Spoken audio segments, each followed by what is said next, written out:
Yaorana et bienvenue dans Manava. Alors, aujourd'hui, nous allons découvrir ensemble la troisième institution du pays, l'Assemblée de la Polynésie française. Comment fonctionne-t-elle? Quelles en sont ses missions? Nos invités vont nous expliquer tout cela. J'accueille Anthony Géros, qui est président de l'Assemblée de Polynésie. Le docteur Reimana Lalman-Moé, qui est chercheur associé à l'Université de la Polynésie française. Nicole Sanker, qui est représentante à Ere Polynetia. Et Tepuarori Teritahi, qui est représentante Tapura. Voilà. Ravi de vous accueillir tous les quatre. Merci d'avoir accepté notre invitation. Première question pour Reimana. De quand date l'Assemblée et quel est son rôle? Alors, l'Assemblée actuelle, en fait, elle se fonde sur notre dernière loi organique statutaire de 2004, mais en réalité, elle existe depuis bien plus longtemps sous des formes et des fonctions différentes. C'est l'institution centrale de la Polynésie française parce qu'elle a d'un côté un pouvoir délibératif, c'est-à-dire qu'elle adopte les lois du pays, elle adopte les délibérations, elle adopte aussi le budget et finalement, elle décide de qui sera le président de la Polynésie française, une autre institution incontournable, et elle a un pouvoir aussi de contrôle sur l'exécutif, c'est-à-dire le gouvernement polynésien et aussi son président. Alors, cette assemblée est dirigée par Anthony. Anthony, comment le président de l'Assemblée est élu? Par qui et pour combien de temps? Il est élu lors de la séance inaugurale du mandat pour 5 ans et par ses pairs. Donc ça, c'est à la suite, en fait, des élections législatives. C'est ça. Territoriales. Territorial. Quand on parle de ses pairs, on parle L'ensemble des représentants d'Assemblée, on est 57 à l'Assemblée. Nicole, pourquoi être devenue représentante? En fait, c'est proposition de Gaston Floss en 2013 et suivant le contexte de cette époque-là, il fallait relever le pays. J'aimais le programme qu'on proposait à la population et donc j'ai décidé de m'engager. Et qui t'a élu? Comment est-ce que ça fonctionne? Alors, moi, j'étais positionnée sur la section 2, c'est-à-dire celle de Marina à Paea, en passant par la presqu'île. Et donc, vous savez qu'il y a plusieurs sections et j'étais positionnée sur cette section-là, habitante de Marina. Donc, voilà, et j'ai été élue par la population de cette section. Même question pour toi, pourquoi est devenue représentante? Moi aussi, pas en 2013, mais en 2018, sur proposition du président Édouard Fritsch. Donc, j'étais très engagée dans le monde communal et j'avais envie de m'engager au niveau du pays. Donc, lorsqu'il m'a fait cette proposition, je l'ai acceptée parce que aussi, voilà, j'avais envie de contribuer à des décisions au niveau du pays. Et donc, c'est comme ça qu'en 2018, je suis entrée à l'Assemblée de Polynésie. C'est bien de préciser que c'est un engagement pour le pays et que ce n'est pas une démarche personnelle. Oui, tout à fait, parce qu'on donne énormément de son temps, effectivement, et on passe beaucoup de temps à l'Assemblée. Ça ne se voit pas forcément, puisque ce que la population voit, bien souvent, ce sont les séances plénières, mais il y a aussi tout le travail des commissions qu'on fait en amont, beaucoup de réunions qu'on fait. Donc, c'est beaucoup de travail, et c'est vrai que, comme l'a indiqué Reimana, on vote les lois, et donc ce sont des lois qu'on vote et qui vont avoir un impact direct sur la vie de nos populations, un impact au quotidien. Et parfois, c'est vrai que c'est difficile. Il y a des lois où on s'interroge longtemps sur leur pertinence et sur leur impact. On l'a vu particulièrement pendant la Covid. On a pris certaines décisions qui n'ont pas forcément été bien acceptées, mais ça n'a pas été facile à prendre aussi. Donc, en fait, voilà, il y a beaucoup de choses qui se passent et que les gens ne voient pas forcément en background de l'institution. Reimana, Nicole parlait de découpe en termes de secteur. En quelques mots, tu peux nous expliquer ça? Oui, alors le système électoral est extrêmement complexe pour l'Assemblée de la Polynésie française, mais grosso modo, on a une circonscription qui fait toute la Polynésie française divisée en 8 sections. Donc, en réalité, le législateur national a voulu privilégier la stabilité, on va dire, avec cette création de circonscriptions uniques, mais toujours maintenir une représentativité des différents archipels. Donc, voilà à peu près le système. Alors, sur quel type de loi l'Assemblée peut légiférer? Alors, tout ce qui relève de ce qu'on appelle le domaine de la loi, donc c'est très large en réalité. Pour synthétiser, l'Assemblée de la Polynésie française adopte les règles les plus générales, les plus importantes et celles qui ont finalement la valeur la plus élevée dans notre système juridique. Anthony, quelles sont les fonctions du président de l'Assemblée et est-ce que c'est une fonction à plein temps? Oui, bien sûr. D'abord, le président d'Assemblée, comme tous les présidents d'Assemblée, doivent organiser et, comment dirais-je, Définir les... assister à toutes les séances et puis distribuer les temps de parole des uns et des autres et faire parler en fait les élus par rapport aux dossiers qui leur sont présentés. Mais à côté de ça, il a quand même des fonctions, qu'on ne va pas dire régaliennes, mais des fonctions récurrentes qui sont celles de l'ordonnateur du budget de l'Assemblée. Pas du budget du pays, du budget de l'Assemblée. Et puis, au-delà de ça, il a également des missions un peu de police pour la bonne tenue des élus lors des séances à l'Assemblée. Alors, on va y revenir, on va reparler des séances plénières un peu plus, mais donc les fonctions, on va dire, récurrentes du président, c'est de pouvoir organiser aussi le bon fonctionnement de cette Assemblée. C'est exactement ça, c'est pratiquement que ça.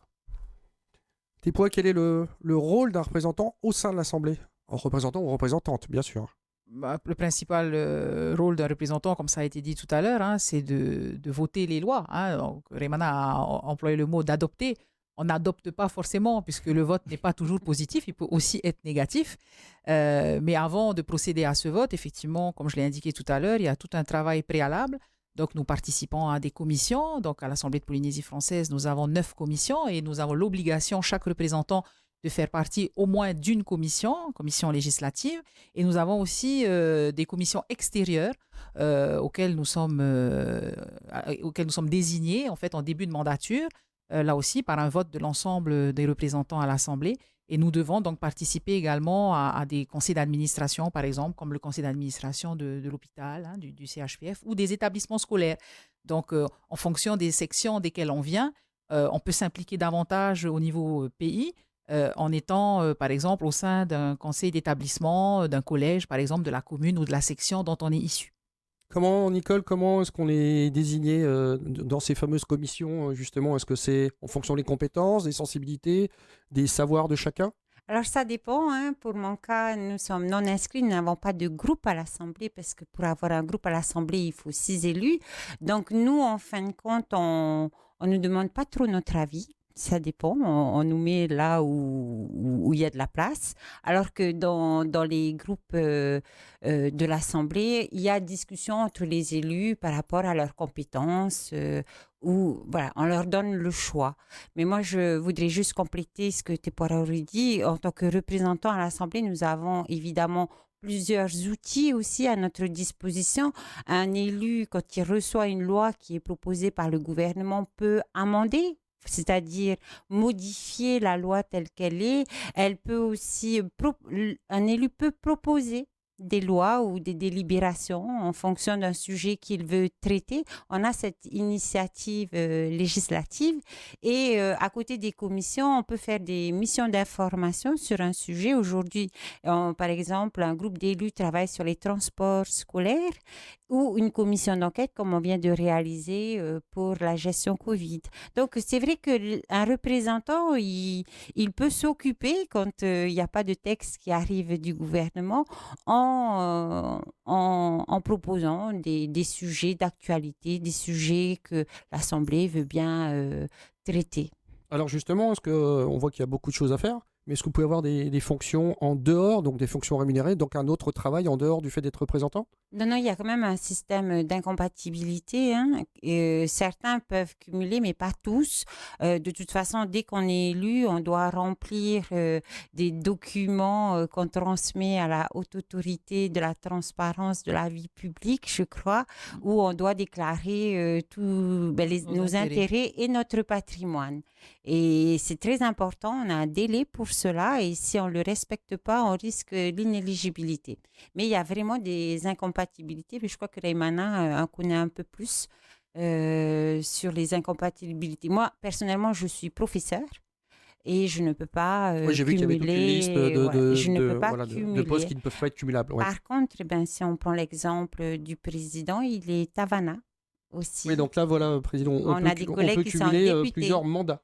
Là, les mandats électifs sont cumulables, mais jusqu'à un certain niveau quand même. Donc là, tu es président de l'Assemblée. On ne peut pas être député-maire, donc il y a des cumuls comme ça qui n'existent plus. Mais par contre, on peut être président, on peut être maire représentant. et en tant que représentant, président de l'Assemblée, comme je le suis aujourd'hui. Est-ce que le président doit aussi suivre qui est présent, qui n'est pas présent, et est-ce qu'il y a des obligations de présence? Alors, dans le cadre du règlement intérieur, effectivement, à chaque fois qu'une absence est constatée, au bout d'un certain nombre d'absences, il y a une incidence sur l'indemnité, puisque le règlement intérieur oblige le retrait d'une partie de l'indemnité en compensation du fait que les absences ont été constatées officiellement.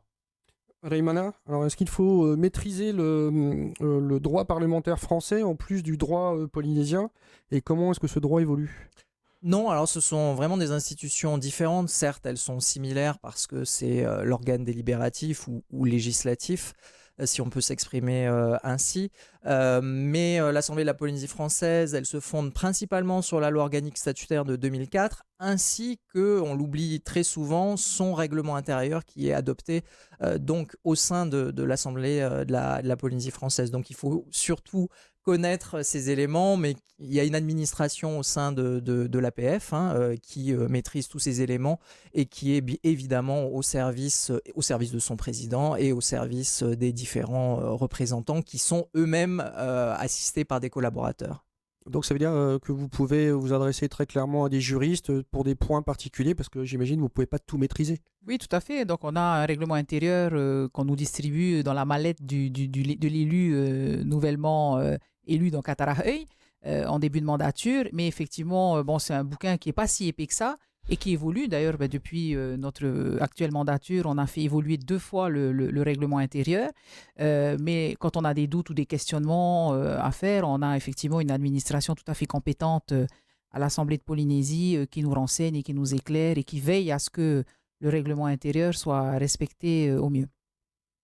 Alors au sein de l'Assemblée, il y a différents services qui travaillent, Anthony. Vous pouvez nous en parler? Effectivement, il y a... pour organiser la vie politique de tous ces 57 élus, il y a toute une batterie de services qui existe pour les encadrer dans le cadre de l'accompagnement nécessaire au niveau des commissions, au niveau des séances, au niveau des missions, au niveau des commissions d'enquête et bientôt au niveau de la commission d'évaluation des politiques publiques. Et donc tous ces services-là se mettent en concert pour pouvoir apporter l'information nécessaire et surtout encadrer tout ce qui touche à la logistique, l'organisation et le déroulement de ces séances. Si le public a des questions, c'est à cette administration-là qui s'adresse? Ou à ces services-là qu'il peut s'adresser? Alors le public peut s'adresser à tout moment, par lettre bien entendu, ou par demande de rendez-vous. Mais par contre, dans le cadre de nos séances publiques, bien que les séances soient publiques, ils n'ont pas la possibilité d'intervenir. Ils sont juste là pour écouter. Ils sont là pour écouter, oui. Quels sont les pouvoirs du président de l'Assemblée? J'en ai cité un là tout récemment, c'est le pouvoir de police lors des séances plénières. Mais un pouvoir de police quand même qui est contraint. Parce qu'on n'est pas véritablement officier de police judiciaire. Mais on nous reconnaît quand même la possibilité de dresser des procès-verbaux qu'on transmet au procureur. Donc en fait, tout ce qui touche véritablement aux mesures coercitives, c'est des mesures qui sont assurées par les officiers de police judiciaire mandatés par le parquet. À côté de ça, une mission très importante, c'est celui, comme je le disais tout à l'heure, d'ordonnateur du budget. Et là, la responsabilité du président de l'Assemblée est assez contrainte parce que derrière, il y a le payeur qui assure donc la correspondance de l'ordonnateur payeur. Et puis derrière les deux, il y a le contrôle de la Chambre territoriale des comptes. En clair, c'est votre budget et comment il est utilisé. Voilà, c'est ça, c'est exactement ça. Alors souvent, on a besoin d'une expertise qui n'existe pas encore, mais qu'on va mettre en œuvre là bientôt.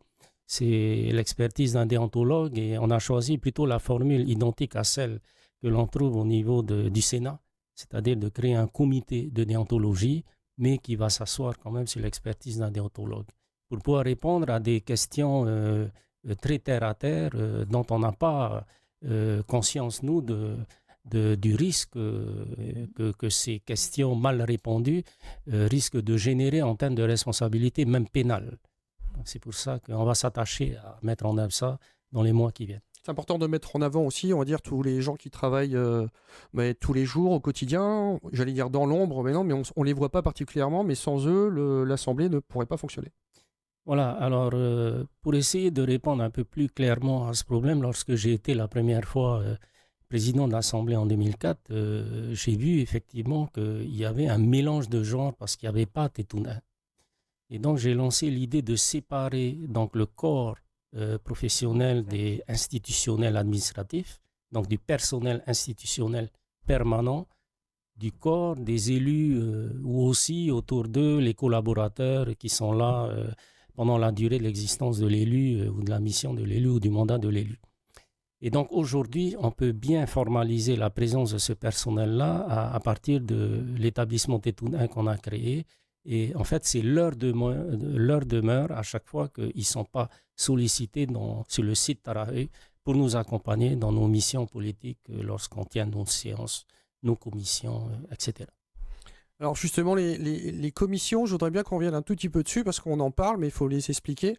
Au sein d'une commission, comment les décisions sont prises? Est-ce que vous avez un temps qui est imparti? Est-ce que vous devez rendre des réponses ou des explications en un certain temps ou ça peut prendre des années? Alors non, les commissions ne sont pas contraintes par le temps. Par contre, ce qu'il faut dire effectivement, et Nicole l'a abordé un peu tout à l'heure, c'est que les commissions sont proportionnelles. Il y a une représentation à la proportionnelle.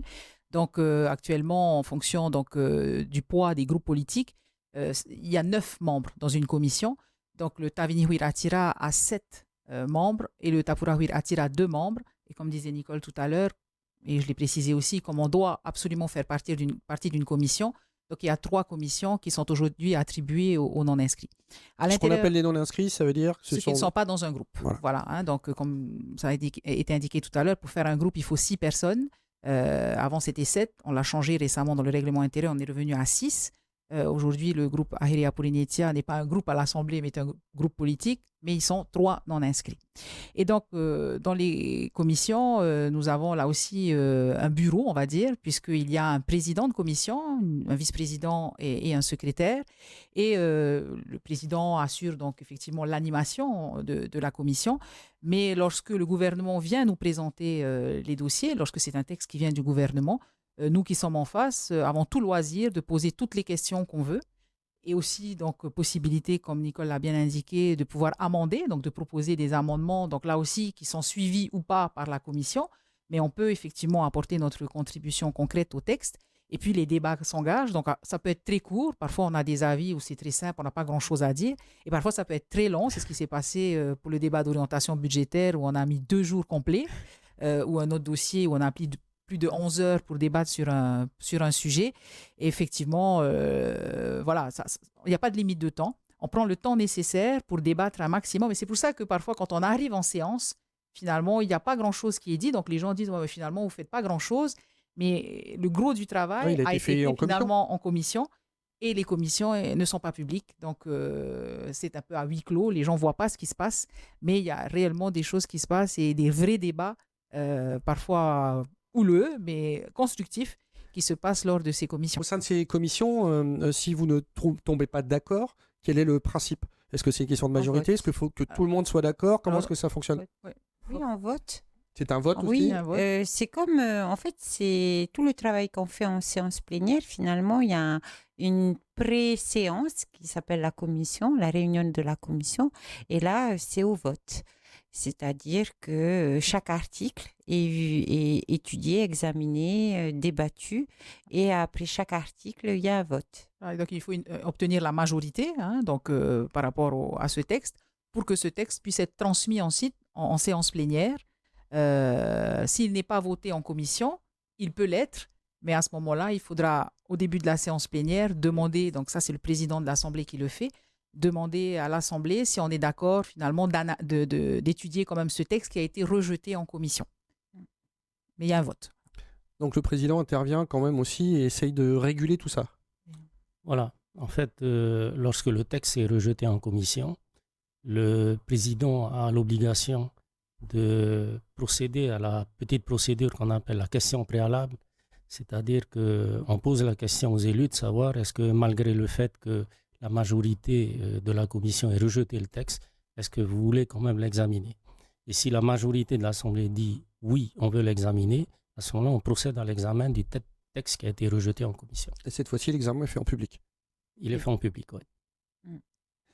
Comment est-ce que, alors, quand une loi est promulguée, est-ce qu'elle peut aller contre des lois, on va dire, françaises? Ou est-ce qu'en général, il y a une forme de complémentarité, ou alors est-ce qu'elles sont propres à la Polynésie? Alors, le problème ne se pose pas en fait parce que il y a d'un côté les compétences qui sont exercées par l'État et de l'autre les compétences de la Polynésie française. Donc en réalité, les lois du pays qui sont adoptées par l'Assemblée de la Polynésie française le sont sur des compétences ressortissant à la Polynésie. Donc dans des cas extrêmes, il peut y avoir des empiètements de compétences de la loi nationale sur nos textes locaux, mais il y a des mécanismes qui existent. On peut saisir le Conseil constitutionnel pour déclasser ces dispositions, c'est-à-dire on va leur donner la valeur finalement d'un texte local qu'on pourra nous-mêmes modifier. Anthony, tu parlais de contrôle sur l'exécutif. Comment est-ce que ça peut fonctionner? Comment est-ce que ça fonctionne? On va procéder à ça. Là. Ça va être une nouvelle mission que nous allons réaliser au sein de l'Assemblée. C'est la mise en œuvre du dispositif de la Commission d'évaluation des politiques publiques. Mais pour revenir à la question que vous venez posée, en fait, le contrôle de l'État continue à s'exercer sur tous les actes que nous prenons à l'Assemblée. Donc, il y a des délais de recours de l'État et l'État doit exercer son contrôle si tant est qu'il pense que le texte qui a été adopté contrevient à une loi nationale ou bien à la Constitution. Parfait, il peut y avoir, on va dire, télescopage, et il ne faut pas qu'il y ait télescopage pour que la vie puisse continuer à avancer. Et exactement, et puis dans le cadre de la saisine du Conseil constitutionnel, ça a été le cas dernièrement. J'ai fait une saisine du Conseil constitutionnel pour essayer de voir si effectivement l'empiètement de l'État sur la compétence en matière de gestion des produits pétroliers en Polynésie est bien correct par rapport à la Constitution, ou bien qu'elle contrevient à la loi organique qui, dans notre lecture, nous donne cette compétence et cette pleine compétence. Donc on attend la réponse, parce que le problème qu'on a avec ce non-déclassement des textes, si on ne déclasse pas le texte automatiquement, ça veut dire que le pays reconnaît implicitement que cette compétence relève de l'État. Et là, on perd la compétence. Donc, il faut agir rapidement pour éviter qu'on la perde. C'est bien de comprendre qu'il y a une vraie complexité, que les choses ne se font pas sur un claquement de doigts ou il y a qu'à faucon, la fameuse expression. Au sein, on parlait tout à l'heure des séances donc plénières, les séances qui sont publiques et retransmises, qu'on peut suivre. Parfois, on voit des échanges plutôt houleux et même des fois, on va dire, tendus et plus que. Est-ce que le président laisse faire jusqu'à un certain moment, ou le président intervient en disant « stop, on passe à autre chose ». Ça tient à deux choses. D'abord, le président lui-même et surtout son humeur au moment où la séance se tient. Oui, donc il y a de l'humain. Il y a de l'humain dedans, c'est très subjectif. Et puis, je pense qu'ici en Polynésie, on se connaît tous, et puis on a un point commun, c'est notre culture polynésienne, et on sait quand est-ce que le débat dérape et où il faut intervenir, et on sait quand est-ce que la mise en scène prend des proportions telles qu'il faut essayer de contenir tout ça. Mais ce qu'il faut privilégier, c'est véritablement le débat. Quand on voit, moi c'est mon cas personnel, quand je vois qu'un débat s'instaure et qu'effectivement sur des notions, des dispositions qui sont des dispositions qui interpellent, même si c'est dans la critique, je laisse poursuivre le débat parce que j'ai besoin de connaître aussi. On n'est pas président avec la science infuse. Des fois, il y a des débats qui se tiennent à l'Assemblée qui m'intéressent beaucoup, mais comme je ne peux pas intervenir, donc je fais parler les gens pour essayer de connaître, d'avoir toutes les informations qui me manquaient et puis de construire ensuite ma décision, parce que même si je ne peux pas intervenir, je décide comme tout le monde. Donc j'ai une voix et je dois prendre ma décision. Oui, donc c'est intéressant. Si je peux rebondir, c'est vrai que tout à l'heure, tu posais la question sur le temps contraint en commission. Autant en commission, on a tout le temps qu'on veut, alors qu'en séance, on a des temps de parole qui sont déterminés, qui sont déterminés par une conférence des présidents. Et c'est vrai qu'après, c'est le président en fait, qui veille à ce que ce temps soit appliqué.